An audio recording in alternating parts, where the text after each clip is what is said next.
ಇರಾನ್ನ ಮತ್ತೊಂದು ಹಡಗು ವಶಕ್ಕೆ ಪಡೆದಿದೆ ಅಮೆರಿಕ. ಹಿಂದೂ ಮಹಾಸಾಗರದಲ್ಲಿ ಇರಾನ್ನ ಹಡಗನ್ನು ವಶಕ್ಕೆ ಪಡೆದಿದ್ದಾರೆ. ಬೋಟ್ಸ್ವಾನಾ ದೇಶದ ಧ್ವಜ ಹೊಂದಿದ್ದ ಹಡಗು ವಶಕ್ಕೆ ಪಡೆದಿದ್ದಾರೆ.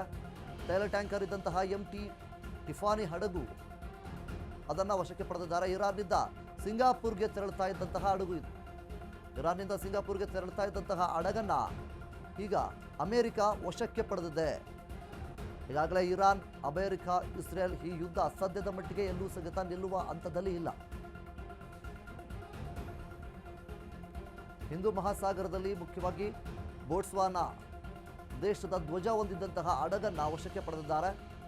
ತೈಲ ಟ್ಯಾಂಕರ್ ಇದ್ದಂತಹ ಎಂಟಿ ಟಿಫಾನಿ ಹಡಗನ್ನು ವಶಕ್ಕೆ ಪಡೆದಿದ್ದಾರೆ. ಇರಾನ್ನಿಂದ ಸಿಂಗಾಪುರ್ಗೆ ತೆರಳುತ್ತಾ ಇತ್ತು ಆ ಹಡಗನ್ನು ಅಮೆರಿಕದವರು ವಶಕ್ಕೆ ಪಡೆದಿದ್ದಾರೆ. ಒಂದು ಕಡೆಯಿಂದ ದಾಳಿ ಮಾಡೋದಾಗಿರ್ಬೋದು, ಇನ್ನೊಂದು ಪ್ರತಿದಾಳಿ ಆಗಿರ್ಬೋದು, ಎಲ್ಲವೂ ಕೂಡ ನಡೀತಾ ಇದೆ. ಮಾತುಕತೆ ಮಾಡೋದಕ್ಕೆ ಪ್ರಯತ್ನವನ್ನು ಪಡ್ತಾರೆ, ಅದು ಕೂಡ ವಿಫಲ ಆಗುತ್ತೆ.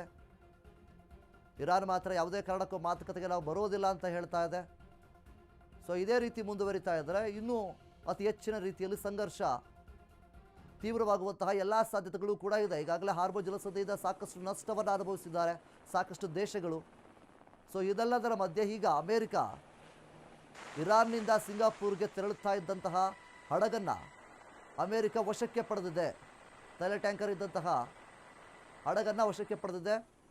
ಇದು ಇರಾನ್ಗೆ ಇನ್ನಷ್ಟು ಉದ್ರೇಕ ಮಾಡುವಂಥದ್ದಾಗಿರ್ಬೋದು, ಒಂದು ಕಡೆ ಕೋಪ ಬರಿಸುವಂತಹ ರೀತಿಯಲ್ಲಿ ಪ್ರಯತ್ನವನ್ನು ಪಡ್ತಾ ಇದೆ. ಖಂಡಿತವಾಗಲೂ ಕೂಡ ಇರಾನ್ ಇದಕ್ಕೆ ಉತ್ತರವನ್ನು ನೀಡುತ್ತೆ. ಅಂದರೆ ಇವರು ಸಹಿತ ದಾಳಿಯನ್ನು ಮಾಡೋದಾಗಿರ್ಬೋದು, ಅಥವಾ ಹಾರ್ಮುಜ್ ಜಲಸಂಧಿ ಒಂದು ಹೃದಯ ಭಾಗ ಅಂತ ಹೇಳಿದ್ರು ಕೂಡ ತಪ್ಪಾಗೋದಿಲ್ಲ. ಯಾಕಂದರೆ ಸಾಕಷ್ಟು ತೈಲ ಘಟಕಗಳು ಮತ್ತು ಏನು ಹಡಗುಗಳ ಮುಖಾಂತರವೇ ಎಲ್ಲವೂ ಕೂಡ ಅಲ್ಲಿ ಸಾಗುವಂಥದ್ದು. ಸೊ ಈ ಒಂದು ಹೊತ್ತಲ್ಲಿ ಹಾರ್ಮುಜ್ ಜಲಸಂಧಿಯನ್ನು ನಿರ್ಬಂಧ ಮಾಡಿದ್ರೆ ಎಲ್ಲರಿಗೂ ಕೂಡ ತೊಂದರೆ ಆಗುತ್ತೆ. ಇದು ಕೂಡ ಸಾಕಷ್ಟು ಚರ್ಚೆಯಲ್ಲಿದೆ. ಸೊ ಹೀಗಿರಬೇಕಾದ್ರೆ ಅಮೇರಿಕದವರು ಇರಾನ್ನಿಂದ ಸಿಂಗಾಪುರ್ಗೆ ತೆರಳುತ್ತಾ ಇದ್ದಂತಹ ಹಡಗನ್ನು ವಶಕ್ಕೆ ಪಡೆದಿದ್ದಾರೆ.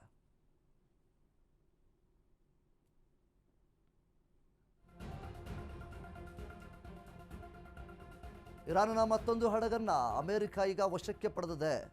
ಸದ್ಯದ ಮಟ್ಟಿಗೆ ಇರಾನ್ ಆಗಿರ್ಬೋದು, ಅಮೆರಿಕ ಆಗಿರ್ಬೋದು, ಈ ಒಂದು ಯುದ್ಧವನ್ನು ನಿಲ್ಲಿಸೋದಕ್ಕೆ ಅವರು ಕಾಯ್ತಾ ಇಲ್ಲ.